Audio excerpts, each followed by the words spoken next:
Hallelujah. Praise the Lord. Hallelujah. మనందరం కూడా అలాగే నిలబడి ఉండగా పరిశుద్ధ గ్రంథమైనటువంటి బైబిల్ గ్రంథంలో నుండి యోబు గ్రంథము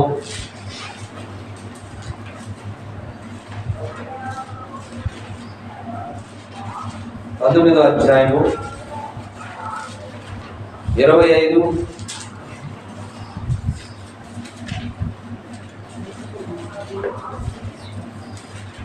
26 వచనాలను మనం చదువుతాం. అయితే నా విమోచకుడు సజీవుడని తర్వాత ఆయన భూమి మీద నిలిచిన నేను ఎరుగుదును. ఇలాగు నా చర్మము చీకిపోయిన తర్వాత శరీరముతో నేను దేవుని చూచెదను. నా మట్టుకు నేనే చూచెదను, మరి ఎవరు కాదు. నేనే కన్నులారా ఆయనను చూచెదను.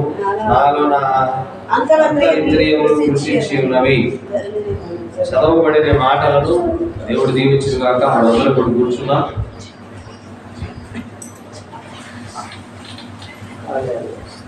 హల్లెలూయా. సంతోషం ఉన్నారా? చాలా మంచి సమయాన్ని మనం కలిగి ఉన్నాం. మంచి సమయంలో మనం వచ్చాం. హల్లెలూయా.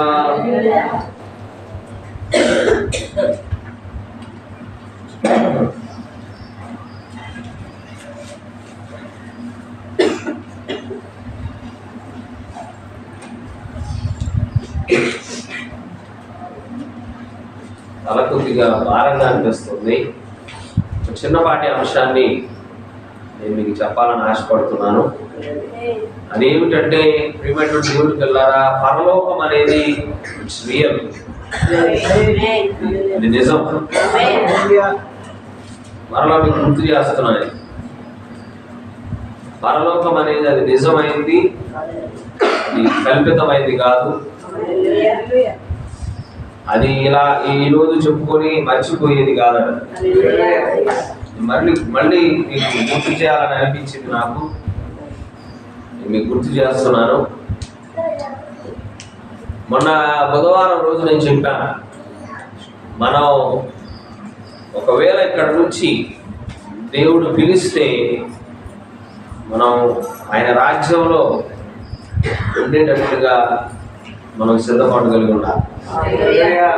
లేకపోతే ఇవన్నీ ఎందుకు మనం ఇలా కలుసుకోవడం, పాటలు పాడడం, ఆరాధన చేయడం, ఇవన్నీ ఎందుకు చెప్పండి? అవునా? దీని బదులు వేరే ఒకటి మనం చేసుకోవచ్చు కదా.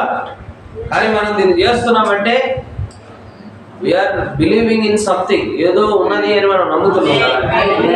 ఒక అతీతమైనది ఉన్నది అని మనం నమ్ముతున్నాం కాబట్టే వస్తున్నాం. ప్రభుత్వం ఇచ్చేటువంటి పథకాలు పొందుకోవడానికి వాళ్ళ మానవుడు చాలా ప్రయాసపడుతున్నాడు. ప్రభుత్వం నుంచి రావాల్సినవి పొందుకోవడానికి చాలా ఆశ కలిగి ఉన్నాడు. అవునా? అలాగే మరి పరలోకం అనేది కూడా దేవుడు ఇచ్చేటువంటి ఒక ఏమనుకుందాం, ఒక రిసోర్స్ అనుకుందాం, ఏదో ఒక ఆస్తి అనుకుందాం. అది పొందుకోవడానికి ఇవాళ నువ్వు కానీ నేను కానీ ఎంత త్వరపడాలనో కదా. అది నిజం, అది నిజమని నమ్మిన ప్రతి వ్యక్తి కూడా దాని గురించి ఎదురు చూస్తాడు. ఇంకా కొద్ది రోజులే కదా అని తనలో తాను చెప్పుకుంటా ఉంటాడు. అలా చెప్పుకుంటూ ఉన్న వాళ్ళలో నేను కూడా పడి. బైబిల్ చెప్తుంది, కొంతకాలం ఓపిక పట్టండి, కొంతకాలం ఓర్చుకోండి. ఇక కొంతకాలం ఓర్చుకుంటే ఏమైపోతుందంట? ఏమైపోతుంది? రాజ్యం అంతా ఆయనది అయిపోతుంది. ఇవాళ ఎవరో చెబుతున్నారు, 1000 ఏళ్ల పాలనలో ఉన్నాము, అన్ని అయిపోయిన కాలాల్లో ఉన్నాము. ఆయన పాలనలో ఇంత అన్యాయం ఎందుకు ఉంటుందిరా? చెప్పండి. యేసు ప్రభు పరిపాలన సొలొమోను పరిపాలనకు సమరూపకంగా ప్రవక్త పోల్చాడు. అవునా?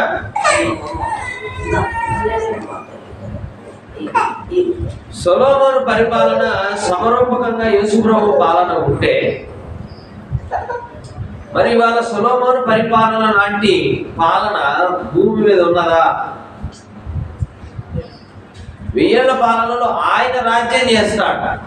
ఇవాళ ఏ దేశానికి ఆ దేశం సొంత రాజ్యాన్ని కలిగి ఉన్నాయి కదా, అవునా? ఇంకా ఎవరి భూభాగం, ఇది మా భూభాగం అని, ఇది మీ భూభాగం అని, ఇంకా సరిహద్దుల విస్తరణ కొరకు రాజ్యాలు పోరాటం చేస్తున్నాయా లేదా? మరి ఆయన రాజ్యంలో ఆయనే రాజుగా ఉంటాడు. ఆయన రాజ్యంలో యుద్ధాలు లేవు. సొలొమోను కాలానికి సమరూపకము అంటే సొలొమోను కాలము ఎందుకు అంత వైభవమైనటువంటి యుగం అని ఎందుకు పేర్కొనబడింది అంటే సొలొమోను కాలంలో యుద్ధాలు లేవు. ఇంకా చెప్పాలంటే ఇతర దేశస్తులు రాజులు కూడా సొలొమోను దగ్గరకు వచ్చి సొలొమోను దగ్గర ఉన్నటువంటి ఆ దైవికమైనటువంటి జ్ఞానాన్ని చూడాలని అందరూ వచ్చేవాళ్ళు, బహుమానాలు తీసుకొని. ఎక్కడ చూసినా సమాధానముగా వింటున్నారా? అసలు సొలొమోను రాజ్యంలో ప్రజలు వేసుకునేటువంటి వస్త్రధారణ, ఆ క్రమశిక్షణను చూడటానికి వచ్చేవాళ్ళంట జనాలు.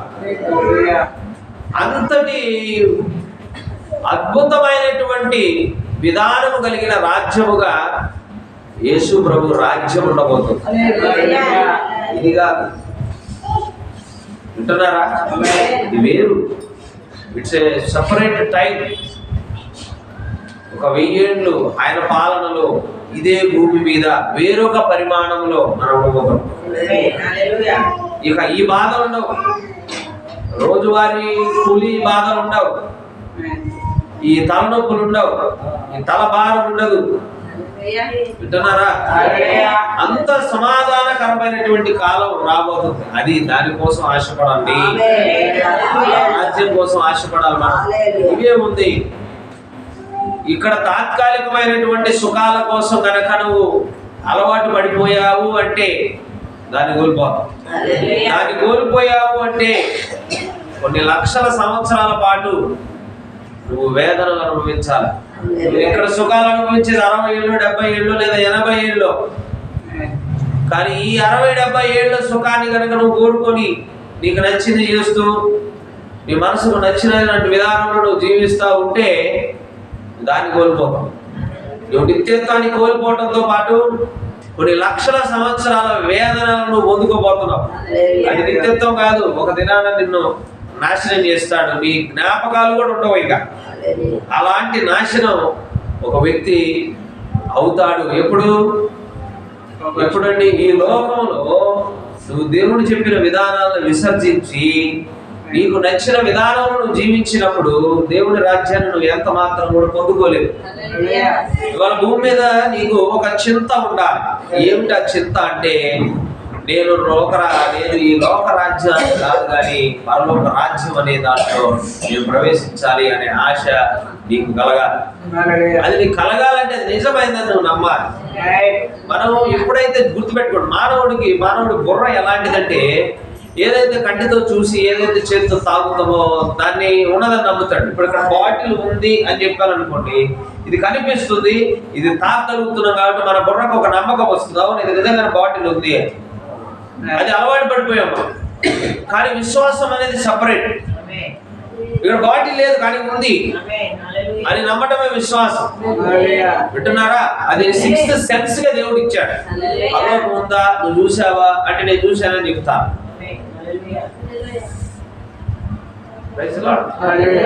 పరలోకం ఉంది, అది రియల్, అది నిజమైంది. అది నిజమైంది కాకపోతే అపోస్తులు వాళ్ళ ప్రాణత్యాగం ఎందుకు చేశారు? అవునా? అది నిజమైంది కాకపోతే చరిత్రలో యేసు ప్రభు రావాల్సి ఎందుకు వచ్చింది? ఆయన వచ్చి ఆయన ప్రాణత్యాగం చేయాల్సిన అవసరం ఏముంది? వింటున్నారా? అది నిజము అని నువ్వు ఎప్పుడైతే నమ్ముతావు, ఆ రియలైజేషన్, ఆ గ్రహింపు ఎప్పుడైతే నీకు వస్తుందో అది నాకు కావాలి అనిపించేటువంటి ఆ తృష్ణ, ఆ తపన, దాహం నీలో కలుగుతుంది. మొదట అది నిజమని నమ్మండి. పరలోకం అనేది అది నిజం, అది అబద్ధం కాదు. లేదా పాస్టర్లు చెప్పుకునేటువంటి అదేదో ఒక పాండిత్యం కాదు, అది ఇట్స్ రియల్. పరలోక రాజ్యం, eternal life is real. Praise the Lord. And the heavenly land is real. పరలోకపు భూమి అది నిజమైంది. అది ఎలా ఉంటుంది? అది ఎలా ఉంటుందంటే ఇప్పుడు భూమి ఎలా ఉందో అలాగే ఉంది. కానీ ఆ భూమిలో ఉన్న ప్రత్యేకత ఏంటంటే ఆదాము అవ్వలు జీవించిన కాలంలో ఎలా ఉందో అలా ఉంటుంది. మరలా it will be restored by God. మరలా ఈ భూమి అంతా కూడా పునరుద్ధరించబడుతుంది. అర్థమవుతుందా? పునరుద్ధరించబడుతుంది. హల్లెలూయా. మరి ఇప్పుడు చనిపోతే,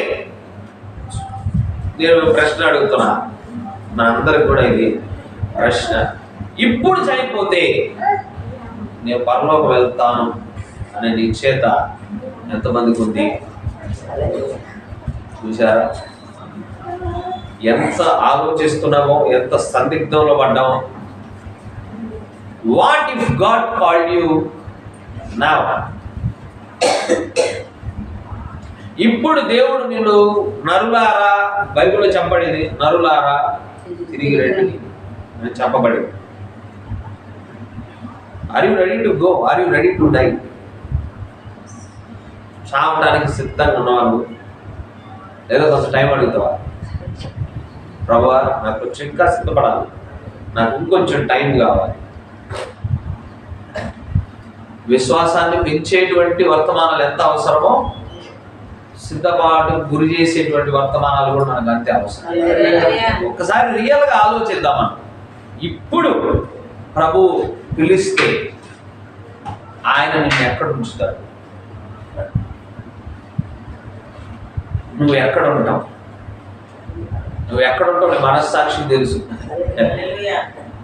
నువ్వు బయటికి చెప్పకపోయినా నీ మనస్సాక్షి లోపల రే ఓలే ఆపు. ఎందుకంటే నువ్వు జీవిస్తున్న జీవితానికి పరలోకానికి సంబంధం లేదు అని నీ మనస్సాక్షి చెప్పొచ్చు. లేదా నీకేంటో ధైర్యంగా వాక్యాన్ని నువ్వు బోల్డ్గా ఆయన కోసం నిలబడ్డావు కాబట్టి పరలోక రాజ్యం నీకు వస్తుంది అని నీ మనస్సాక్షి చెప్పొచ్చు. అంటున్నారా? అయితే మీ మనస్సాక్షి ఏం చెప్తుంది అనేది ప్రశ్నార్థకంగా ఉంది. ఇప్పుడు దేవుడు పిలిస్తే ఎక్కడ ఉంటాము? ఏమో అని కొంతమంది తెలివిగా ఏమంటారంటే, ఏమో ఆయన చెప్తాం. తెలివైన సమాధానం ఇది. ఏమో ఆయన చెప్తాం అంటే ఇప్పుడు ఇది నిశ్చయిత కలిగి ఉన్నట్ట లేనట్ట? రెండు విధాలు ఉండదు. నిశ్చయిత లేనటువంటి వాడే యేసునామములో లేచి నిలబడు అనే దానికన్నా దేవుడి చిత్తం అయితే లేచి నిలబడు అనే దానికి చాలా తేడా ఉంది. పేతురు యోహానులు దేవాలయంలో పోయేటప్పుడు వాళ్ళ పుట్టిబాటు చూసినప్పుడు వెండి బంగారం ఇవ్వడానికి మా యొక్క ఏమీ లేవయ్యా, కానీ ఒకటి మేము కలిగి ఉన్నది నీకు ఇస్తా అన్నారు. అని ఏం చెప్పారు? ప్రభువా నీ చిత్తం అయితే లేచి నిలబడు అలా. వాళ్ళు యేసునామములో లేచి నిలబడు అన్నారు. అంటే పక్కా ఇన్సూరెన్స్ ఉంది, బలమైన నమ్మకం ఉంది.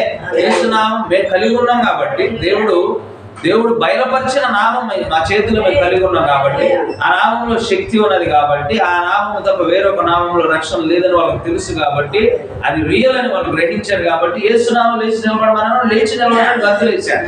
అరికాళ్ళ నుంచి రెండెత్తి వరకు వాడు బలాన్ని పొందుకున్నాడు. కాళ్ళు అప్పుడు దాకా నడవలేదు వాడు, కానీ ఆ నామము ఎప్పుడైతే ఉచ్చరింపగానే లేచి నిలబడ్డాడు. అది నిజమైన నమ్మకం, అది ధైర్యం. పారిపోయాడు పేతురు ఒకసారి. నిజమే, ప్రధాన యాజకుడు ఇంటి బయట చలిమంట వేసుకొని కొంతమంది కూర్చొని ఉంటే వాళ్ళలో ఒక చిన్నది చూసి, ఆ మంటలో తేరు చూసి మొహాన్ని దగ్గరగా వచ్చి చూసి, నువ్వు యేసుతో పాటు తిరిగిన వాడివి కదా అని అంటే, బావు కాదు బావు బలేదానివే అన్నాడు. ఒక గంట తర్వాత ఇంకొకటి చూసి, నువ్వు నిజంగా యేసులో ఉన్నవాడివి, భలేవాడివే, నేను ఆయన నాకు సంబంధం లేదని పక్క వెళ్ళిపోయాడు. అట్లా 3 సార్లు యేసు ప్రభువుని తిరస్కరించిన వాడు ఈసారి సమాజ పెద్దలలో ఆ స్వస్థత జరిగించిన తర్వాత పెద్దలలో కూర్చోబెడితే వాళ్ళు బెదురు పెట్టారు. చొక్కా పట్టుకొని ఉండొచ్చు, గోడ కానిచ్చి ఉండొచ్చు, అక్కడ ఏం జరిగింది తెలియదు, కానీ బెదిరించారంటే దాని అర్థం ఏంటి? బెదిరించారు. అది నేషనల్ స్థాయిలో మత పెద్దలందరూ కూర్చునేటువంటి ఒక సభ, అది జాతీయ స్థాయి మీటింగ్ పెట్టుకునే సభ. ఆ సభలో నిలబెట్టారు, పెద్దల సభ అంటారు దాన్ని. పెద్దల సభలో చూడండి, సన్హెద్రిన్ సభ అంటే 2 సభలు ఉన్నాయి. నేషనల్ లెవెల్లో ఉంది, మండలం స్థాయిలో కూడా ఉందని మీకు చెప్పారు ఒకసారి, మీకు గుర్తుందో లేదు. సన్హెద్రిన్ ఆ పెద్దల సభలో నిలబెట్టారు వాళ్ళిద్దరిని. దోషుల్లాగా వాళ్ళు ఏం చేశారు?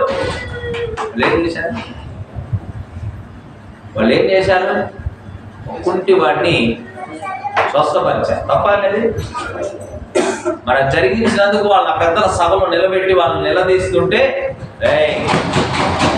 ఇప్పుడు చేస్తే చేశారు.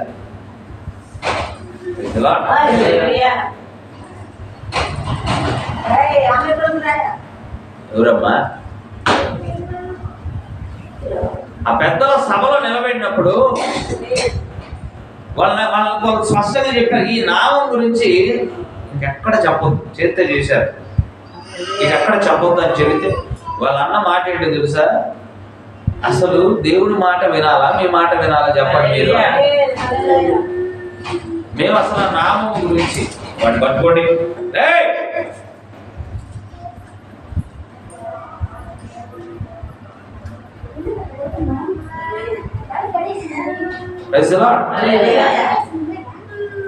కనుక ప్రియమైనటువంటి దేవుడి పిల్లారా, వాళ్ళు అన్నారు ఆ నామం గురించి మేము చెప్పకుండా మేము ఉండలేము, దాన్ని ప్రకటించకుండా కూడా ఉండలేము. ఇంతటి ధైర్యం ఎలా వచ్చిందా వాళ్ళకి? 3 సార్లు మేము కాదు, మాకు తెలియదు, 3 సార్లు అక్కడక్కడనే మాకు కాదు, అసలు తనను దూషించుకున్నాడంట. అతనితో తిరిగితే నేను శక్తిమైన వాడిని అని చెప్పి పేతురు తనను దూషించుకొని పారిపోయిన పేతురు అంత ధైర్యం కలిగి పేతురు బోల్డ్గా ధైర్యంగా ఆ నామం గురించి ప్రకటించాడంటే అది రియల్ అని తెలుసుకున్నాడు. రియల్. ఏదైనా నిజము, అది నిజము అని మనం ఎప్పుడైతే గ్రహింపులోకి తెచ్చుకుంటామో అప్పుడు దానికోసం ప్రయాసపడతాం, పోరాడతాం. ఏదో ఒక లాటరీలో డబ్బులు తగ్గుతున్నాయి అంట అనగానే 100 సార్లు ఎంక్వైరీ చేస్తాం, నిజంగా అది తగిలియా, నీకు తగిలియా. ఆ మధ్యకాలంలో సబ్బులు బంగారం బిళ్ళలు వస్తున్నాయంటే లక్ష సబ్బులు అందరూ కొన్నారు. నాకు గుర్తుంది, అన్నారా, లక్ష సబ్బులు బంగారు నాణ్యాలు వస్తున్నాయంటే ఎవడికో తగిలింది అది ఒక అందరూ కొనుక్కున్నారు. అలాగని బియ్యపు బస్తాలలో నాణ్యాలు వస్తున్నాయి, అది ఏదో డబ్బులు వస్తున్నాయంటే అది కొనుక్కున్న వాళ్ళు ఉన్నారు. వింటున్నారా? వెన్ ఇట్ ఈస్ రియల్ దాని వెనకాల పడతామా, అది నిజము అని దాని వెనకాల పడతాం. అయితే గ్రహింపుని మనసుకు అర్థం అవ్వాలి. పరలోకం అనేది నిజము అనేటువంటి భావన నీకు కలగాలి. అదేదో ఒక మనిషి ఊహాత్మకమైనటువంటి లోకం లేరా అని తెలిసినప్పుడు దాని గురించి ఎవరు ఖాతరు చేయడు. మీరు గ్రహించండి, పరలోకం నిజమని గ్రహించండి, దానికోసం ఎందుకు మీరు పరిగెత్తరు? అక్కడ ప్రాణం పోదు. అలాంటి నీకు అవసరం లేదా? ఏమంటే ఇవాళ ఒక మెడిసిన్ వచ్చింది, అది యవ్వనంగా ఉంచుతుంది అంటే దాని వెనకాల పరిగెడతాం. ఇవాళ టీవీలో ఎన్నో క్రీములు వస్తున్నాయి, వయసు పెరిగిన చర్మం ముడతలు పడదంట అని చెప్పి దాన్ని తెచ్చుకుంటున్నారు. అందరికి కనిపించాల్సిన అవసరం లేదు, నువ్వు వాడుతున్నావు అందరికి తెలియాల్సిన పర్లేదు, కానీ నువ్వు వాడతావు. ఇక్కడ ఉన్నావు అన్నట్లు జనరల్గా చెప్తున్నా నేను. వింటున్నారా? మార్కెట్లో ఒక సబ్బు వచ్చిందట, తెల్లగా అవుతున్నారంట, దాని కారణంగా అందరూ తెచ్చుకుంటారు పోయి. ఒకళ్ళతో ఎదుగులే, నా గురించే నేను చెప్పుకుంటాను. ఒకళ్ళతో అవసరం ఏముంది, ఒకళ్ళ గురించి చెప్పాల్సిన పనే ఉంది. మార్కెట్లో ఏదైనా మంచి క్వాలిటీ ప్రోడక్ట్ వచ్చింది అనుకోండి, దాని వెనకాల పడతా నేను, అది నిజమని తెలిసినప్పుడు. అలాగనే పరలోకం అనేది నిజము అని నువ్వు గ్రహించాలి. నీకు ఎలాంటి గ్రహింపు రావాలంటే యోబు వంటి గ్రహింపు రావాలంటున్నాను. ఎందుకంటే యోబుని చూడండి, బహుశా నేను ప్రసంగం ఎక్కువసేపు చెప్పకపోవచ్చు, నా కళ వచ్చింది. పీటర్తో చెప్పాను, కల్లో కదా నిజంగా పీటర్తో చెప్పాను, నేను మళ్ళీ సీల్స్ స్టార్ట్ చేద్దాం, మళ్ళా ప్రకటన గ్రంథం మీద తిరుగుదాం అని చెప్పాను. చెప్పిన తర్వాత 2 రోజులకు కళ వచ్చింది. ఒక పిల్లవాడు ముద్రల గ్రంథాన్ని పట్టుకున్నాడు. అది నాదే, దాని అట్ట నాదే, ఆ అట్ట వేస్తున్న పుస్తకం నాదే. నేను చూసానే ఈ పుస్తకం నాదని చెప్పి, ఎక్కడ నువ్వు ఎందుకు తీసుకున్నా నాదని చెప్పి నేను మళ్ళీ నా పుస్తకం నేను తీసుకున్నాను. అట్లా ముద్రల పుస్తకాన్ని నేను తీసుకున్న సంతోషం ఇంటికి పోయినట్టుగా కళ వచ్చింది. నిజంగా ముద్రల పుస్తకం రావడం మంచి విషయం అని. ఏమో బహుశా మళ్ళా ఆ పుస్తకం మీదనే మనం తిరుగుతామేమో అలా వచ్చింది కదా. ఇప్పుడు దా చెప్పుకున్నవన్నీ కూడా మనకు విశ్వాసాన్ని పెంచేవి, ఫౌండేషన్ లాగా పనికి వచ్చినాయి. హల్లెలూయా. యోబు నిజంగా పరలోకం రియల్ అనుకున్నాడా లేదా? అనుకున్నాడా?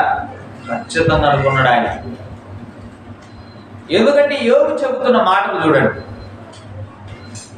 నా విమోచకుడు సజీవుడు. విమోచకుడు గురించి వద్దామండి. విమోచకుడు అంటే దాని అర్థం ఏంటి? కోల్పోయిన దానిని మరలా తిరిగి తీసుకొచ్చేవాడు అన్నాడు. వింటున్నారా? విమోచకుడు అంటే కోల్పోయిన దానిని మరలా తిరిగి తీసుకొచ్చేవాడు. విమోచకుడు అనేటువంటి ఆయన ఎవరైతే ఉన్నారో ఆయనకు కొన్ని లక్షణాలు ఉండాలి. విమోచకుడుగా ఒక ఆర్డినరీ పర్సన్ ఉంటానంటే కుదరదు. ఉదాహరణకి ఇప్పుడు నన్ను విడిపించాలంటే ఒక ఆర్డినరీ పర్సన్ వచ్చి విడిపించడానికి అతను వీలు లేదు. విమోచకుడికి కొన్ని లక్షణాలు ఉండాలి. విమోచకుడు నా రక్త సంబంధి ఉండాలి నన్ను విడిపించాలంటే. 2, విమోచకుడికి సమాజంలో మంచి పేరు ప్రఖ్యాతలు ఉండాలి. 3, విమోచకుడికి నన్ను విడిపించడం ఇష్టమై ఉండాలి. ఈ 3 ఉండాలి. ఈ 3 లేకపోతే అతను విమోచకుడిగా పరిగణలోనికి తీసుకురాబడడు.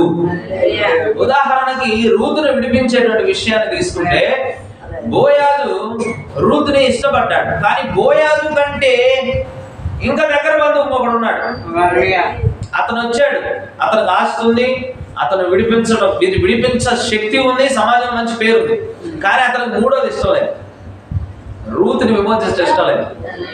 అందుకనే అతను పనికి రాలేదు రూతుకి. ఇప్పుడు బోయాజు వచ్చాడు, బోయాజుకి ఆస్తి ఉంది, బోయాజుకి సమాజంలో మంచి పేరు ఉంది. 3, బోయాజుకు రూతుని విడిపించడం ఇష్టమైంది.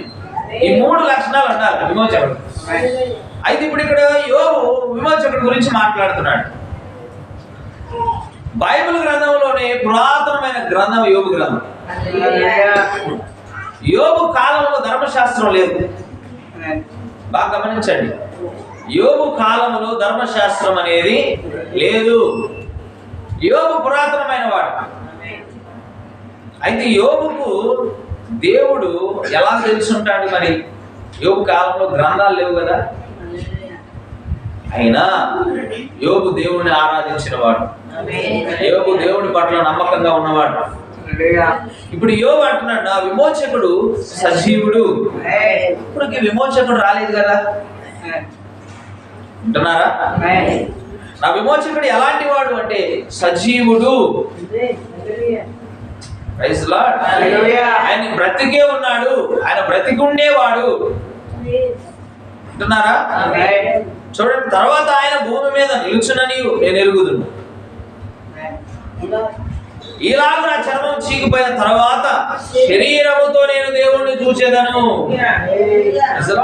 మరి శరీరముతో అని రాయిస్తుంది. మరి కింద 2వ మీనింగ్ చూసుకుంటే శరీరము లేనివాడనై అని ఉంది.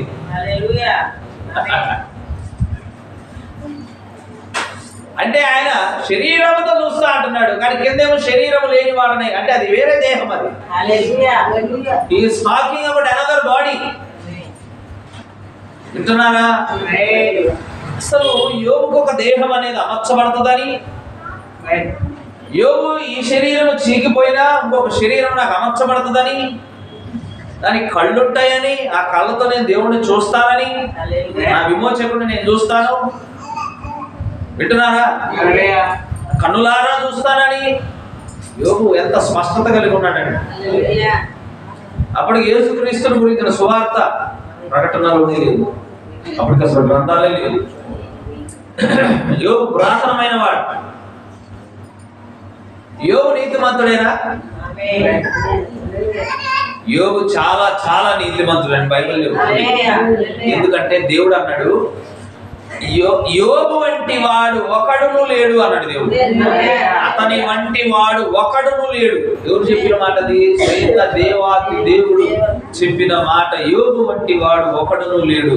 అంటే యోబు కాలంలో దేవుడు చాలా మందిని చూశాడు. అసలు దేవుడి పని ఏంటంటే ఎవడన్నా నీతిమంతుడు దొరుకుతాడా? ఎవడైనా నీతిమంతుడు దొరుకుతాడా అని చూస్తాడు. వింటున్నారా?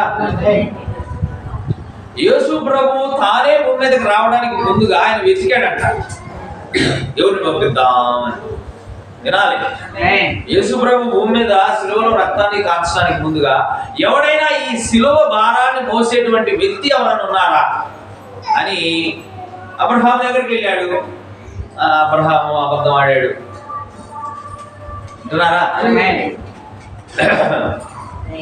చెల్లెలని చెప్తా నిన్ను, లేదంటే చంపేస్తారు వాళ్ళు, నువ్వు అందగత్తవు కదా కాబట్టి చెల్లెలని చెప్తాను, ఏమనుకోవాకన్నా. సరిపోలేదు. అరే మోషే దగ్గరికి వెళ్ళాడు. మోషే హత్య చేశాడు కదా, మోషే చెప్పిన మాట వినకుండా బండతో మాట్లాడితే బండను కొట్టాడు కదా. అరే పనికిరాడు. మళ్ళీ దావీదు నా హృదయానుసారి దగ్గరికి వెళ్ళాడు. సరే దావీదుని ఏమైనా పంపిద్దాము. అరే దావీదు బత్షెబ అనే ఆమెతో తప్పు పని చేశాడు కదా. సరే యోసేపు దగ్గరికి వెళ్ళాడు. యోసేపు కూడా అన్నల్ని అబద్ధం ఆడమని చెప్పాడు కదా. మీరు గొర్రెల కాపర్లు అని చెప్పొద్దు, పశువుల కాపర్లు అని చెప్పండి. ఎందుకంటే మీరు ఇప్పుడు ఐగుప్తు దేశంలో ఉన్నారు కాబట్టి మీరు కనుక గొర్రెల కాపర్లు అని చెబితే వాళ్ళు ఇష్టపడరు, మిమ్మల్ని పశువుల కాపర్లు అని చెబితే పక్కన కూర్చోబెట్టుకుంటారు. కాబట్టి అటు చెప్పండి అంటే అన్నదమ్ములు ఏం చేశారు, మేము గొర్రెల కాపర్లు అని చెప్పారు. అరే యోసేపు కూడా వద్దు, ఇంక ఎవరిని తీసుకుందామని వరుస పెట్టి చూస్తా వచ్చాడు దేవుడు. ఎవ్వరు సరిపోలేదండి. యెహోషువ దగ్గరకు వచ్చాడు, యెహోషువ కూడా సరిపోలేదండి. చివరికి ఇంక ఎవ్వరు లేరు. Dad I'm ready to go అన్నాడు ఆయన. యేసు ప్రభు నేను వెళ్తాను తండ్రి అన్నాడు. అంటున్నారా? ఇది ఎందుకు చెప్పాను?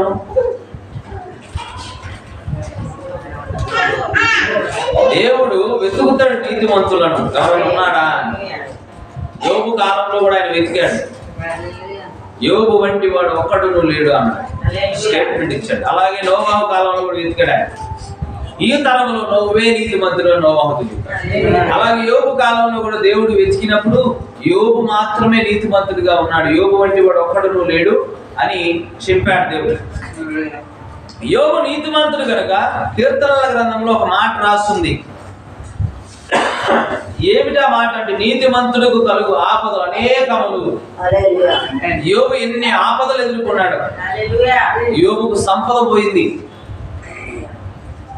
గాడిదలు పోయినాయి, ఎత్తులు పోయినాయి, షేబాయిలు అనే వాళ్ళు వచ్చి వాటిని ఎత్తుకుపోయారు. వింటున్నారా? అన్ని సంపదలన్నీ పోయిన తర్వాత అయ్యో అని దీని నుంచి తేరుకునే లోపు ఇంకొకటి ఇంటి నుంచి పరిగెత్తుకుంటూ వచ్చి, అయ్యా మీ పిల్లలందరూ కూడా ఒక ఇంట్లో కూర్చొని అన్నదమ్ములు చక్కగా ఒక కూడిక పెట్టుకొని అక్కడ విందులు చేసుకుంటూ ద్రాక్ష రసం పానం చేస్తా ఉంటే ఒక సుడిగాలి ఎట్నుండి వచ్చింది, ఇంటికి 4 పక్కలన కొట్టింది, ఇంటి పైగా అలాగా కూలిపోయింది, నీ కుమార్తెలందరూ కూడా చనిపోయారు అని నీకు చెప్పడానికి నేను ఒక్కడిని మిగిలి వచ్చాను అన్నాడు.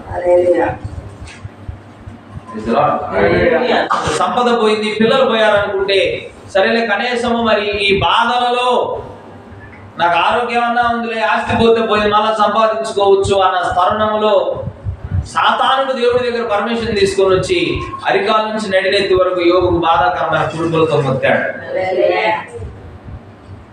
అప్పుడు ఆయన పరిస్థితి ఏంటంటే, ఒక చిలపెంకు తీసుకొని ఆ కురుపులతో బాధపడుతూనే తన కుమారుల చేత ప్రతిరోజు బలిని అర్పించి ఆ బలి నుంచి వచ్చినటువంటి ఆ బూడిద కుప్పలుగా ఉంటే ఆ కుప్పల మీద కూర్చున్నాడు, ఆ బూడిద నెత్తిని చల్లుకున్నాడు. దాని అర్థం ఏంటంటే శ్రమ అని అర్థం. శ్రమకు సూచన. గోనె సంచి బూడిద శ్రమకు సూచన అని అర్థం.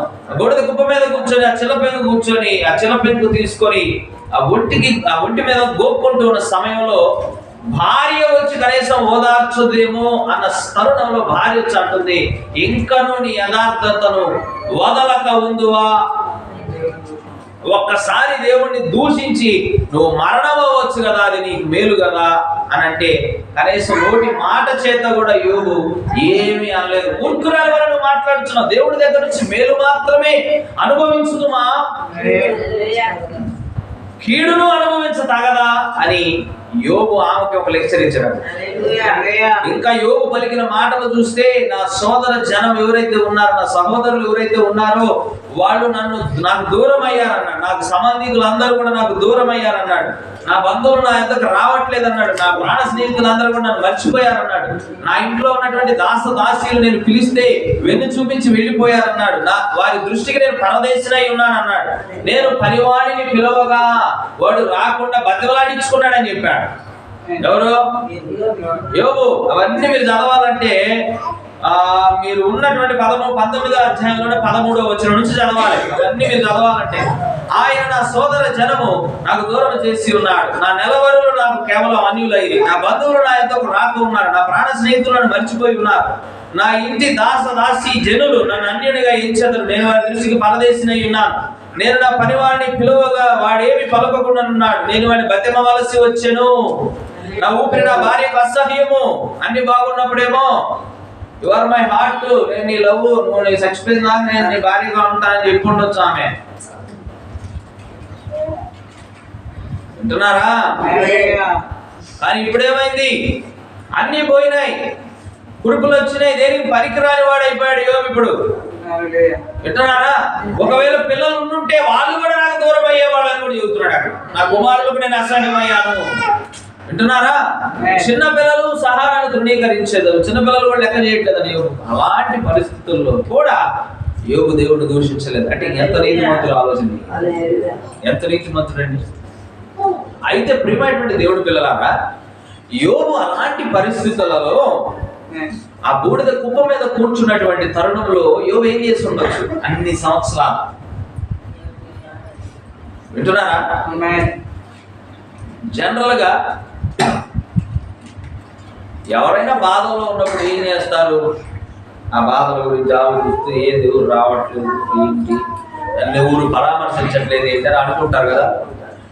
యోబు అక్కడ కూర్చొని, ఆ బూడిద కుప్పలో కూర్చొని యోబు ముందున్నటువంటి ఒక చెట్టుని చూస్తా ఉన్నాడు,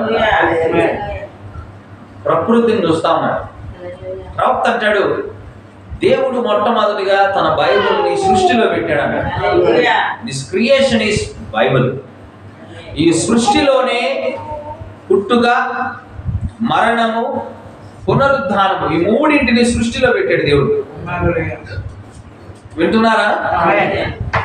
ఈ సృష్టిలోనే బైబిల్ ఉంది, ఈ సృష్టిలోనే పుట్టుక ఉంది, ఈ సృష్టిలోనే మరణం ఉంది, ఈ సృష్టిలోనే పునరుద్ధానం కూడా ఉంది. వినాలి, వింటున్నారా? ఈ సృష్టిలో ఇప్పుడు ఏముంది?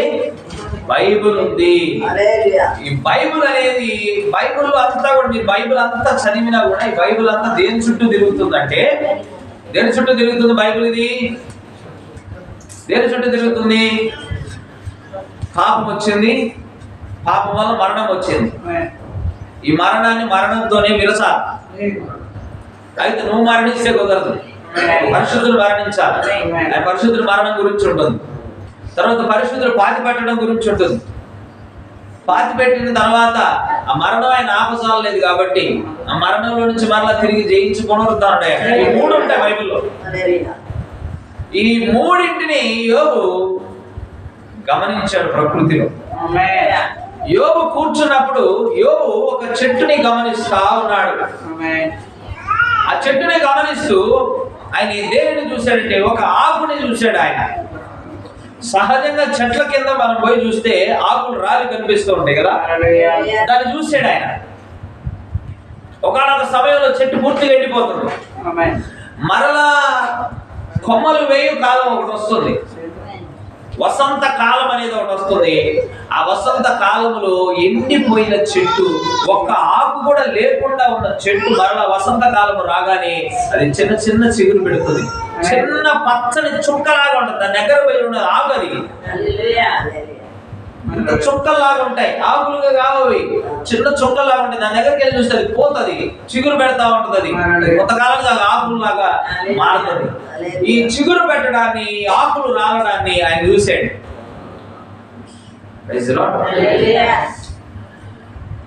ఇప్పుడు ఆయన గమనించాడు, ఆ ఆకు రాలినప్పుడు ఆకు పచ్చగానే ఉంటుంది. అది అయితే ఆ ఆకు పూర్తిగా ఎండిపోయిన తర్వాత ఆ పసర ఎక్కడికి వెళ్తుంది, ఆ జీవం ఎక్కడికి వెళ్తుంది అని గమనించిన యోబు అన్నాడు, ఆ జీవం మరల తిరిగి వేరుల్లోకి వెళ్తుంది. వింటున్నారా? ఆ జీవం మరలా తిరిగి వేరులోకి వెళ్తుంది. మరలా వసంతకాలం వచ్చేదాకా ఆ జీవాన్ని వేర్లు ఏం చేస్తున్నాయంటే దాచిపెడుతున్నాయి. ఆ జీవాన్ని దాచిపెడుతున్నాయి. మరలా ఎప్పుడైతే వసంతకాలం ఉంటుందో మరలా ఈ జీవాన్ని మరలా ఎక్కడి నుంచి ఒక ఆకు రాలిందో ఆ స్థలంలో నుంచి ఒక ఆకు పుట్టడం. దీన్ని గమనించాడు. దీన్ని గమనించిన తర్వాత ఇంకొకటి ఏం గమనించాడంటే, ఒక చెట్టు పూర్తిగా ఎండిపోవడం గమనించాడు. ఆ ఎండిపోయిన తర్వాత ఆ చెట్టు యొక్క మొద్దు నీటి వాసన తగలగానే మరలా అది చిగురు పెట్టడం గమనించాడు యోగు. ఇదంతా కూడా ఒక బూడిద కుప్పలో కూర్చొని బూడిదని నెత్తినేసుకొని ఎవరు రాకపోయినా ఒక్కడే కూర్చొని వీటన్నిటిని గమనిస్తూ ఉన్నాడు. హీఈస్ ఎ బయాలజిస్ట్. ప్రవక్త అన్నాడు. యోగు ఒక బయాలజిస్ట్. యోగు ఒక మంచి పరిశోధకుడు, ఒక జీవశాస్త్రజ్ఞుడు. ఆయన ఎవరు? యోగు ఒక జీవశాస్త్రజ్ఞుడు. అన్నిటినీ గమనిస్తున్నాడు. వాట్ ఈస్ హ్యాపెనింగ్ అరౌండ్, చుట్టూ ఏం జరుగుతుంది, ఈ క్రియేషన్ ఏం జరుగుతుంది. నిజంగా ఎంత జ్ఞానవంతుడండి ఆయన. ఆయన అన్నాడు, చనిపోయిన మనుషుడు, అతను నన్ను ప్రశ్నించు, చనిపోయిన మనుషుడు ఏమవుతున్నాడు? చనిపోయిన మనుషుడు మరలా తిరిగి బ్రతుకగలడా? బైబిల్ ఆయన చెప్తున్నాడు, స్త్రీలు కలిగిన నరులు కొద్ది దినములు గలవాడై అతను చనిపోవును. వాడు ఎలా చనిపోతాడు? ఒక ఆకు వాడిపోయి రాలిపోయినట్టుగా రాలిపోతాడు అతను కూడా. అయితే చెట్లను చూస్తే అని ఆశ్చర్యం కలిగిపోయింది. అతను పూర్తి కాన్సెప్ట్ అర్థమైపోయింది యోగుకి. గ్రహించాడు, నిజాన్ని గ్రహించాడు. ఒక ఆకు రాలిపోతుంది, మరలా అదే స్థలంలో ఒక ఆకు మళ్ళా పుట్టుకొస్తుంది. దీనికి ఎలా సాధ్యం ఇది అని చూసినప్పుడు సూర్యుడిని బట్టి ఇవన్నీ కూడా మరలా మొలకెత్తడాన్ని చూసాడు ఆయన. సూర్యుడిని బట్టి చెట్లన్నీ కూడా మొలుస్తాయి. వింటున్నారా? ఎక్కడ అంటార్క్టికాలో అనుకుంటా 6 నెలలు సూర్యుడు ఉంటాడు, 6 నెలలు సూర్యుడు ఉంటాడు. మొదటి 6 నెలలు సూర్యుడు ప్రెసెన్స్ లో చెట్లన్నీ మొలుస్తాయి. తర్వాత 6 నెలలు ఉంటాడు in the absence of sun. సూర్యుడు రానప్పుడు ఈ 6 నెలల్లో చెట్లన్నీ చచ్చిపోతాయి. 6 నెలలు చెట్లన్నీ పెరుగుతాయి. మళ్ళా సూర్యుడు 6 నెలలు ఉన్నాడు, 6 నెలలు చెట్లను తెచ్చుకోవాలి. ఇదంతా కూడా ఈ వృక్షాలకు అన్నిటికి కూడా జీవము ఇచ్చేవాడిగా సూర్యుడిని పెట్టాడు దేవుడు. అయితే దీన్ని గమనించినటువంటి యోగుకి ఒకటి అర్థమైంది. సూర్యుడు ఉదయాన్నే ఉదయిస్తున్నాడు, మరలా సాయంత్రానికి అస్తమిస్తున్నాడు. అలానే ఇంకా సూర్యుడు శాశ్వతంగా రాకుండా ఉన్నాడా? మరలా వస్తున్నాడు. దాన్ని గమనించిన యోగుకి ఇంకొక సూర్యుడు గుర్తొచ్చాడు. హల్లెలూయా. ఆ నీతి సూర్యుడు గుర్తొచ్చాడు యోగుకి. Praise the Lord. అయితే నా నీతి సూర్యుడు ఒక ఆయన ఉన్నాడు. ఆయన కూడా ఒక దినాన ఈ భూమి మీద ప్రత్యక్షమవుతాడు. ఆయన ప్రత్యక్షమైన దినమున ఈ శరీరము చీకిపోయినా, ఈ శరీరము కుళ్ళిపోయినా నాకు కూడా ఒక దేహము అమర్చబడుతుంది. యోగంటే ఈ చెట్లన్నీ కూడా సూర్యుడి మీద నమ్మకాన్ని పెట్టుకుని ఉన్నాయి. రేపు వస్తాలే అని ఈ చెట్లన్నీ కూడా నమ్మకాన్ని పెట్టుకుని ఉన్నాయి. ఈ చెట్లన్నీ ఎలాగ నమ్మకాన్ని పెట్టుకున్నాయో యోగు కూడా నమ్మకాన్ని పెట్టుకున్నాడు. నమ్మకాన్ని పెట్టుకుని అన్నాడు, నా విమోచకుడు సజీవుడు, ఒక రోజు ఆయన భూమి మీద నిలుస్తాడు. నేను ఈ శరీరంలో చచ్చిపోయినా నాకు ఒక శరీరం అనేది అమర్చబడుతుంది. ఆ శరీరముతో నేను ఆయన చూస్తాను, నా కన్నులారా చూస్తాను అనేటువంటి నిశ్చయతను యోగు సంపాదించుకున్నాడండి. ఎలాగా? బైబిల్ని చూసే. బైబిల్ ఎలాంటి బైబిల్ తెలుసా? ఇలాగ 66 గ్రంథాలు కలిగినటువంటి సంపూర్ణ పుస్తకం ఆయన చేతిలో లేనప్పటికీ కూడా he just observed the nature. ఆయన ప్రకృతిని చుట్టూరు చూశాడు, చెట్టును చూశాడు, సూర్యుని చూశాడు. ప్రకృతిలో ఏవైతే ఉన్నాయో వాటిని గమనించి తన విమోచకుడి గురించి తెలుసుకున్నాడు. గొప్ప సందేశం ఇచ్చాడు. ఇవాళ మనకు 66 పుస్తకాలు ఉన్నా కూడా మనలో ఎన్నో భేదాలు కలుగుతాం, ఎన్నో ఆలోచనలు. వింటున్నారా? 66 పుస్తకాలు ఉన్నప్పటికీ కూడా చాలా మంది పరలోకాన్ని తేలిగ్గా తీసుకుంటారు. అలా తీసుకోకూడదు. మనం 66 పుస్తకాలు భయంకరంగా అరిచి చెబుతున్నాయి ఆయన గురించి, సజీవుడి గురించి. ఏ గ్రంథము చెప్పినా ఆయన గురించి, ఏ గ్రంథంలో అయినా ఆయన గురించి. యోగు వచ్చినా యోగు సజీవుడు గురించి మాట్లాడు. సజీవుడు అంటే వేరొక దేవుడు కాదు, యేసుక్రీస్తే. యెషయా వచ్చాడు ఒక శిశువు పుడతాడని, ఆ శిశువు రోజు యేసుక్రీస్తే. ఎవరు వచ్చినా ఒక ఆయన అంటాడు ఒక మహావృద్ధుడిని చూశానంటాడు. ఎవరే మహావృద్ధుడు? ఆయన యేసు ప్రభువే. ఏ ప్రవక్తనైనా తీసుకోండి, దానియేలు అంటాడు ఇదిగో నేను ఒక రాయిని చూస్తున్నాను, ఆ రాయిని ఎవరు చెక్కలేదు కానీ అది కొండల్లో నుంచి బయటికి తనకు తానే తొలగించుకొని బయటకు వచ్చింది. ఆ రాయిని చూసినప్పుడు ఆ రాయి వచ్చి భూరాజ్యముల మీద కొట్టబడినప్పుడు భూరాజ్యములన్నీ కూడా తుత్తునీలుగా అయినాయి. ఇక రాజ్యం శక్తి ఆయనదైపోయిందని దానియేలు అన్నాడు. రాయి యేసుక్రీస్తుదే ఆ రాయి. ఏ ప్రవక్తలు వచ్చినా ఆయనలో భాగమును చెప్పుకుంటూ వచ్చారు. అది గమనించకపోతే వ్యర్థం అసలు మనకి. ఆయన ఒక రోజు రాజుగా రాబోతున్నాడు అన్నాడు. ఆ రాజ్యం ఉంటే రాజు ఉంటే రాజ్యం ఉండాలి. మొదట రాజు ఉంటే రాజ్యం ఉంటది. ఆ రాజ్యం ఏది అంటే అది వధువు సంఘము. ఆయనకు రాజ్యముగా ఉండబోతుంది. అక్కడ మోసగాళ్ళు ఉన్నారు, అక్కడ మోసం చేసే ప్రజలు ఉన్నారు, వింటున్నారా? నీ మీద యజమాయిషి చేసే వాళ్ళు ఉన్నారు. అక్కడ అందరూ సహోదరులుగా ఉంటాం. నిత్య కాలం అక్కడ జీవించబోతున్నాం. అక్కడ సంపూర్ణ ఆరోగ్యం. ఇక్కడ కాళ్ళ నొప్పులు ఉంటే అక్కడ కాళ్ళ నొప్పులు ఉండవు. నీకు ఏదైనా రోగం అంటే అక్కడ ఆ రోగం ఇంకే మాత్రం నిన్ను ఇబ్బంది పెట్టదు. మరణానికి ఏ మాత్రం అధికారం లేనటువంటి స్థానంలో ఉంటావు. ఇప్పుడు మరణానికి నీ మీద అధికారం ఉందండి. కానీ ఒక దినాన మరణానికి ఏమాత్రం నీ మీద అధికారమే ఉండదు. అలాంటి రాజ్యములు నువ్వు ఉండబోతున్నావు. దేవుడు నిన్ను అలాంటి రాజ్యంలో పెట్టాలంటున్నాడు. యేసు ప్రభు శిష్యులతో ఒక మాట చెప్పాడు, ఇదిగో నేను వెళ్తాను, నేను వెళ్ళి మీకు స్థలాన్ని సిద్ధపరుస్తాను అని చెబుతూ ఒక మాట ఉన్నాడు. నా తండ్రి ఇంటి అనేక నివాస స్థలాలు ఉన్నాయి, ఒకవేళ లేకపోతే నేను మీకు చెబుతున్నాను. మనకు ఒక ఇన్సూరెన్స్ ఇచ్చాడు. ఏంటి ఇన్సూరెన్స్? ఉన్నాయి అక్కడ. నా తండ్రి ఇంట ఉన్నాయి, స్థలం ఉంది, మీకు అందరికి నేను స్థలం సిద్ధపరచడానికి వెళ్తున్నాను. That is real. అది నిజం అండి. ఈ రోజు నా ప్రసంగం అంతా కూడా పరలోకం అనేది నిజము అని చెప్పడానికి. పరలోకం అనేది నిజం. దాని మీద నమ్మకాన్ని పెట్టుకోండి. దాంట్లోకి వెళ్ళాలి అనే ఆశను కలిగి ఉండండి. ఖచ్చితంగా ఇక్కడ చచ్చిపోతే అక్కడికి తేవాలి అనే భక్తి చేయండి. అనాగోర భక్తి వద్దు. ఎవడో నిన్ను చూస్తాడు, ఏదో నిన్ను అంటాడు, ఫలానా వాడు మెచ్చుకోవాలి, వీడు మెచ్చుకోవాలి. బైబిల్ అలా చెప్పట్లేదండి. పాస్టర్ మెచ్చుకుంటే మంచి భక్తి చేసినట్టు. కానీ పాస్టర్ మాట వినాలని ఉంది. అన్నయ్య ఇలా చెప్పాడు కాబట్టి పాస్టర్ మాట వినాల్సిన అలా అనుకోబాకండి. ఇప్పుడు కూడా ఒక క్రమం ఉంది. నేనేం చెప్తున్నానంటే ఎవడినో మెచ్చుకునే భక్తి చేయాల్సిన పర్లేదు, దేవుడు మెచ్చుకునే భక్తి. ఇప్పుడు ప్రార్థన చేసేవో లేదో నాకెందుకంటే నేను అడుగుతాను మనం.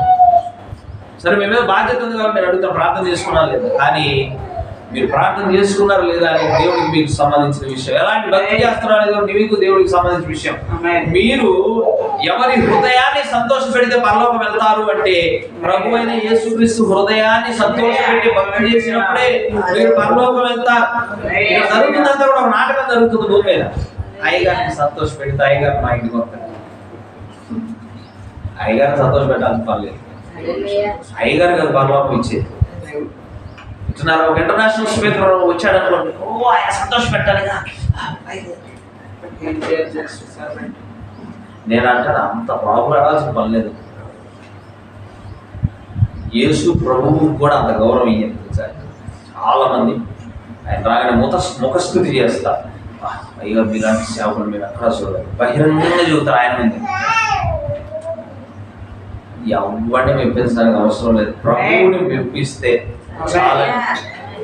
తనకు తాను యోగ్యుడని ఎంచుకునేవాడు యోగ్యుడు కాదు, కానీ ప్రభువు ఎవడని యోగ్యుడని అంటాడో అతనే యోగ్యుడు అని. ఇప్పుడు నువ్వు యోగ్యుడు అని ఎవరి ద్వారా ప్రూవ్ చేసుకోవాలంటే దేవుడు కాదు, మనిషి కాదు. ఇప్పుడు నేను ఎక్కడికి వెళ్ళి థియేటర్ని వస్తాను, విచిత్రంగా థియేటర్ని వస్తాను,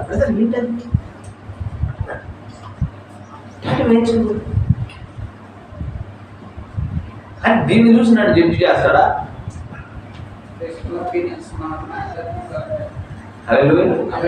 ఇది ఎప్పుడో నేను వేయించుకున్నది. దీన్ని బట్టి నువ్వు నన్ను అంచనా వేస్తున్నావు అంటే నువ్వు ఎలాంటి అర్థమైపోయింది. వింటున్నారా? నాకు తెలిసి షర్టు మంచిగా వేసుకోలేదనో డ్రెస్ మెయింటెనెన్స్ సరిగా లేదనో, వీడికి పరలోకం లేదు లేదో ఉందని డిసైడ్ చేస్తుందంటే వాడు అంత వీకెస్ట్ ఫెయిత్ లో మనం అర్థం చేసుకోవచ్చు. నేను అడుగుతున్నా, పౌలు ఎన్ని జతల బట్టలు కలిగి ఉన్నాడో?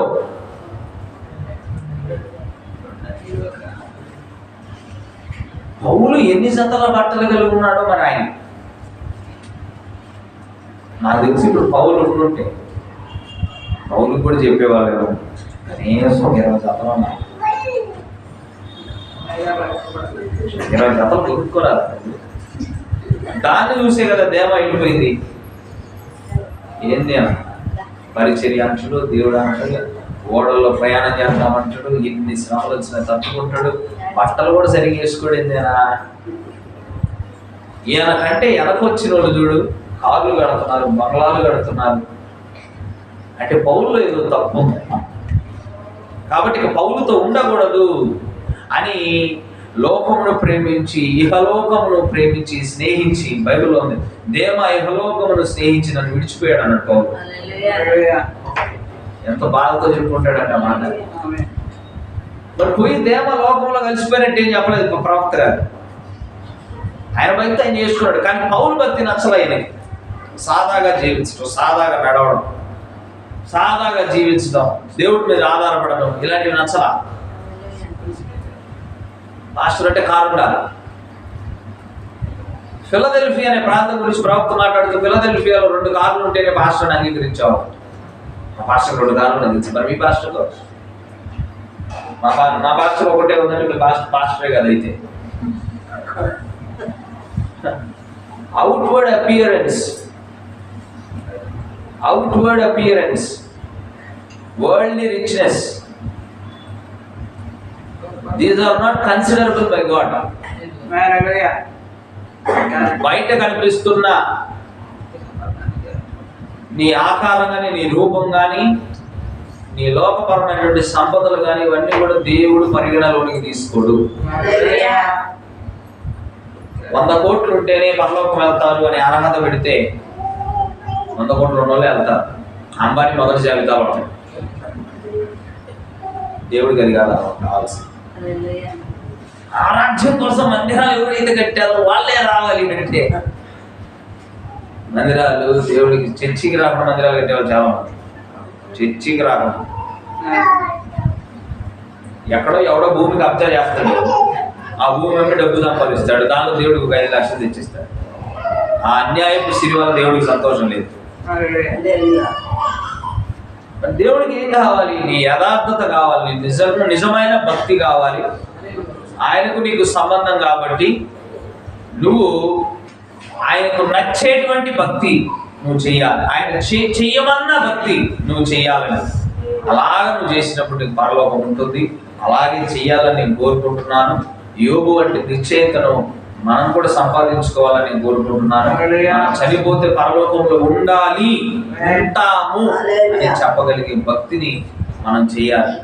అది మాత్రమే చేయాలి, ఏం అవసరం లేదండి. నువ్వు ఏమి సంపాదించావు, నీకు ఏమొచ్చింది భూలోకం అనేది కాదు. కానీ పరలోకం పోతే మాత్రం ఇక నీ అంత దురదృష్టవంతుడు ఇంకొకటి ఉండడు.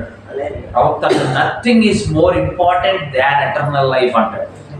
For a man nothing is more important than eternal life.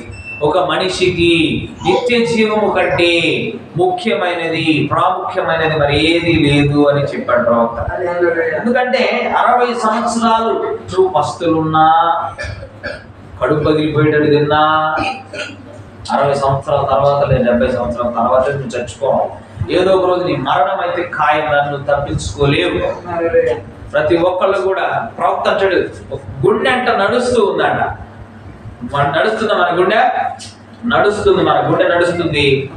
ఆ నడిచే గుండె తను వెళ్ళాల్సిన తలుపు వచ్చినప్పుడు అది ఆగిపోతుంది చెప్పాడు ప్రవక్త. ఇది గుండె అంటే నడుస్తుందండి ఇప్పుడు. కానీ ఒకరోజు ఆ గుండె ఆగవలసిన తలుపు దగ్గర ఆగుతున్నది. ఒక 10th క్లాస్ అమ్మాయి పాట వింటూ ఉంది.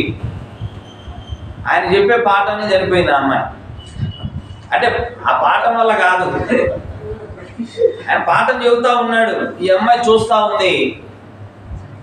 ఇక ఆ అమ్మాయి గుండె ఆగవలసిన ద్వారం దగ్గరికి వచ్చి ఆగిపోయింది. ఇక ఆ అమ్మాయి ఎవరు పడేయలేదు, ఆ అమ్మాయి కింద పడిపోయింది, చనిపోయింది. అలాగని మన పరిస్థితులు కూడా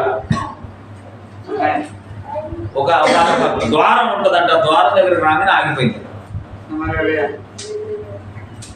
గుండెల మీద గుద్దినా ఏమి చేయించినా ఎందుకంటే గాడ్ కాల్డ్ యూ. కాబట్టి 60-70 అనడం కూడా తప్పే. 60-70 అని కూడా అనకూడదు. నేను 30-40 కూడా కాదు. ఎందుకంటే 33 వయసులోనే సంఘంలో సువర్ణ ఆంటీ వాళ్ళ అల్లుడు చచ్చిపోయాడంట నిన్న. అసలు వయసుతో సంబంధం లేదు. ఎందుకంటే 15 years అమ్మాయి 10th క్లాస్ చదువుతున్న అమ్మాయి చనిపోయింది. వయసుతో సంబంధం లేదు, మరణానికి వయసుకు సంబంధం లేదు. వింటున్నారా? ఎక్కడ ఉంటావు నాయన చనిపోతే? ధనవంతుడు చనిపోయాడట, తనకు ఇష్టం వచ్చిన పని చేసుకుంటూ వ్యాపారం చేశాడు. ఆయన దేవుడి రాజ్యం కంటే కూడా అతనికి వ్యాపారం ముఖ్యమైపోయింది. యేసు ప్రభు వారు అన్నారు స్వయంగా, రా నన్ను వెంబడించు అన్నాడు. అయితే అతను అన్నాడు, ఏంటి మనసులో అనుకున్నాడట, ఇతని వెంట ప్రయాణం చేస్తే నేను కూడా చేపలు పట్టే వాళ్ళలాగా ఈయనలాగా ఒక అంగి వేసుకొని నేను తిరగాలనా, నా ఆస్తి మొత్తాన్ని కూడా పేదలకు పంచేవాళ్ళనా, ఎంత కష్టపడి సంపాదించింది దేనికి అనుకుని మొహం చెన్నపుచ్చుకొని వెనక్కిపోయాడట. వ్యాపారం విస్తరించాడట. ఓవర్ నాయన డబ్బులు వస్తానంటే జనాలు వస్తారు నీ దగ్గరికి. ఆటోమేటిక్ నువ్వు ఇల్లు కారు కొన్నావంటే నీకు పేరు ప్రఖ్యాతి వస్తుందమ్మా. విన్నారా? వింటున్నారా?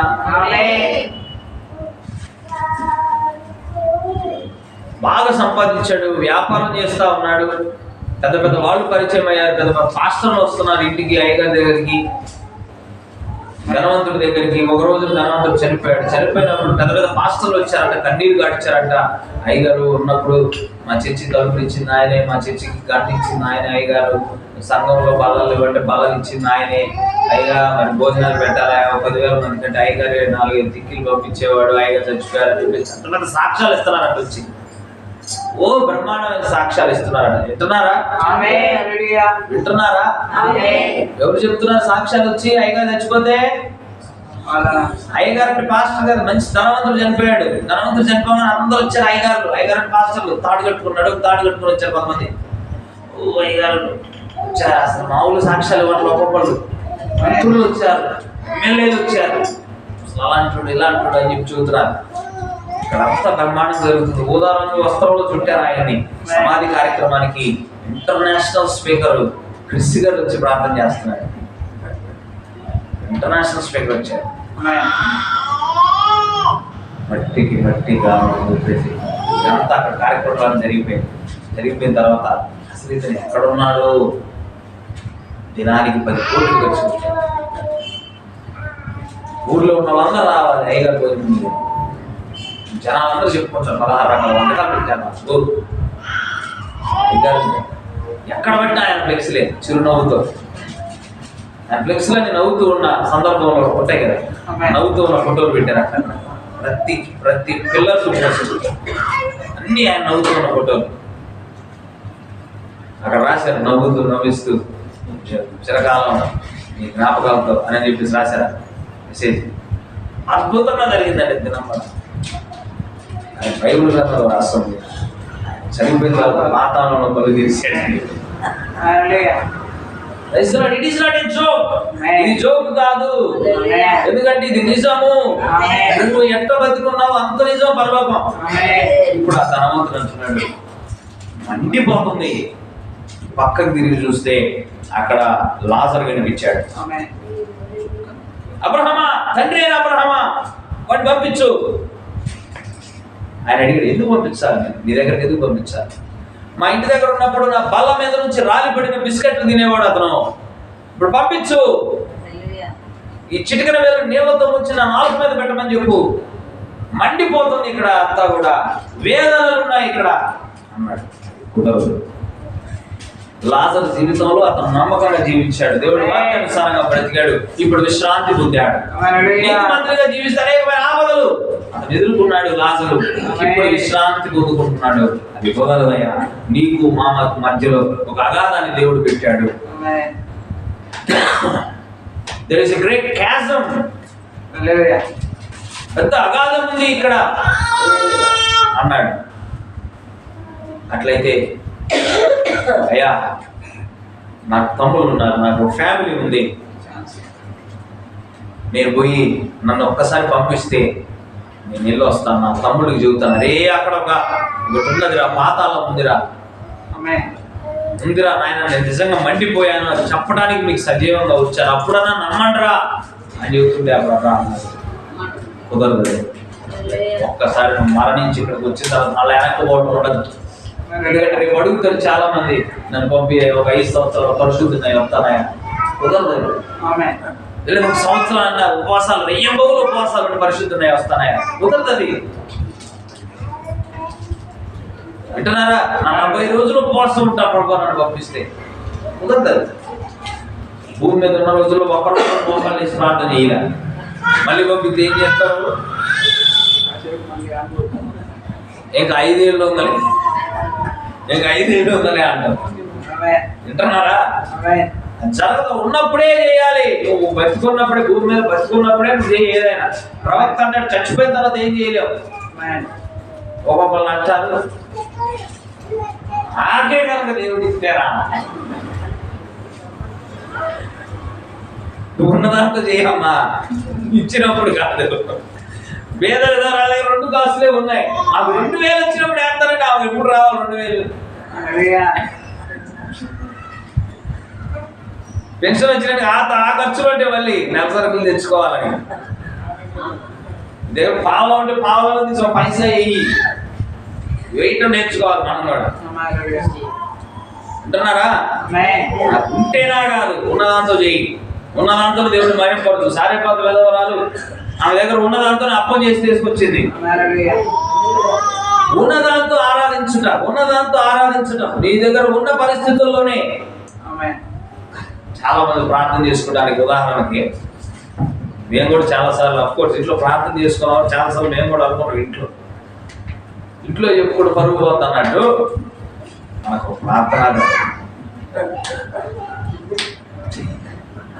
ప్రార్థన కదుంటే బైబుల్ అన్నీ దాంట్లో పెట్టి దాంట్లో పోయి ప్రార్థన చేసుకొని వచ్చి,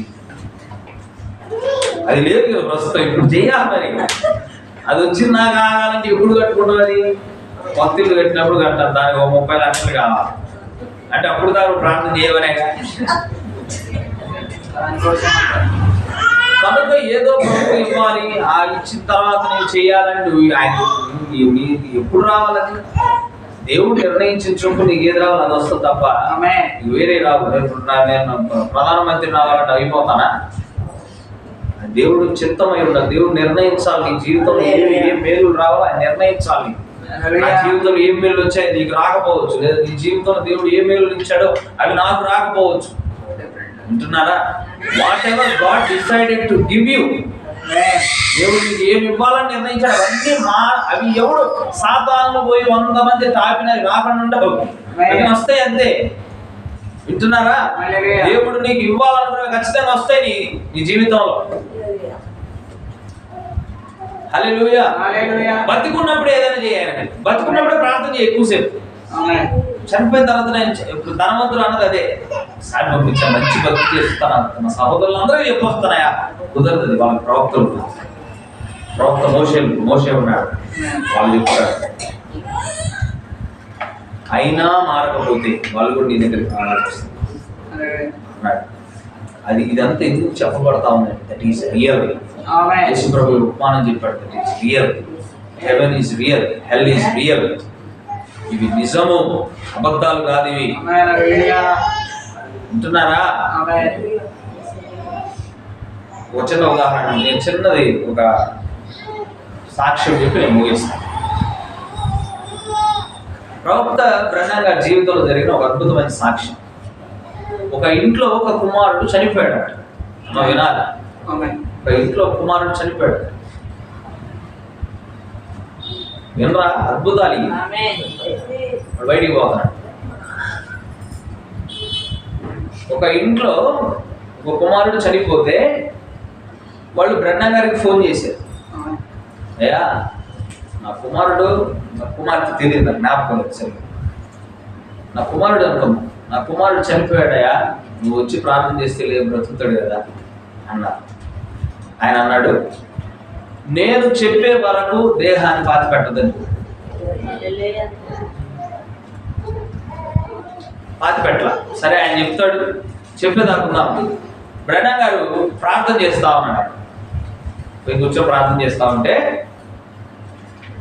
ఈయన ప్రవక్త ఏ పరిమాణంలోకైనా వెళ్ళగలడు.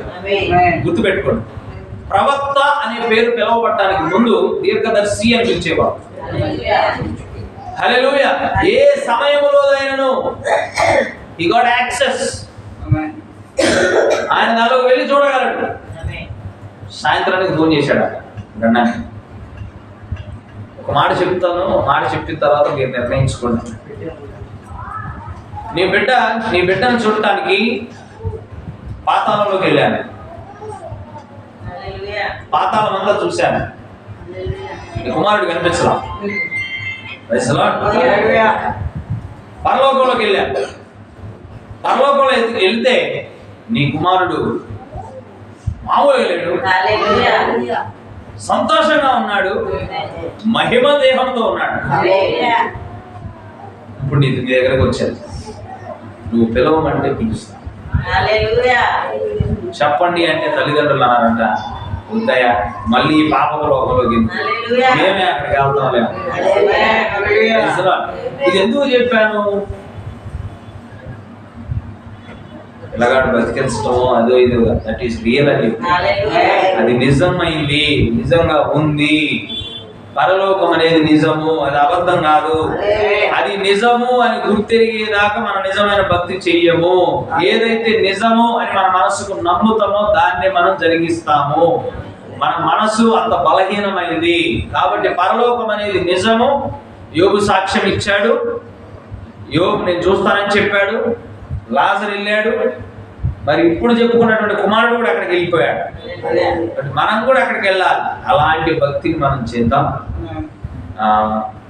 ఎలాగ నడిపిస్తాడు అనుకున్నాను, దేవుడు బాగా నడిపించాడు. నొప్పి వస్తుంది, దేవుడు పరిశుద్ధమైన మాటలను మన హృదయంలో ముద్రించిన కాక. పరలోకము ఇప్పుడు ఏంటి? రియల్, దట్ ఈస్ రియల్, నిజమైంది, అది ఉంది, నమ్మండి, దానికోసం భక్తి చేయండి. ఎవరిని మెప్పించవద్దు, ఎవరిని మెప్పించడానికి భక్తి చేయాల్సిన పనే లేదండి.